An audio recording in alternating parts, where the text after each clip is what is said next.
কিছু জানতে চাইলেই বন্ধুর কাছে শুনি শুধু তিরস্কার। ও সে পানির গ্লাস হাতে দিয়া বলে ঠান্ডা হয় পানি খাইয়া।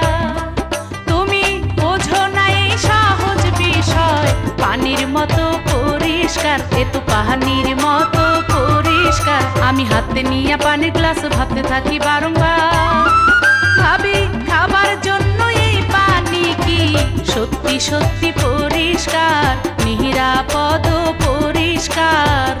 যান বাঁচানো পানি নিয়ে কথা, বিষয়টা গুরুত্বের সাথে ভাবা দরকার। খাবার পানির বিষয়টা কিন্তু কথায় কথায় সহজে বলার মতো পানির মতো পরিষ্কারের বিষয় নয়। খাবার পানির জন্য চাই নিরাপদ পানির উৎস, এবং সেই সাথে পানি সংগ্রহ, সংরক্ষণ, পরিবেশন ও পান করতে হবে যথাযথ নিয়ম মেনে, নতুবা বিপদ। কি বুঝতে পারছেন আপনারা?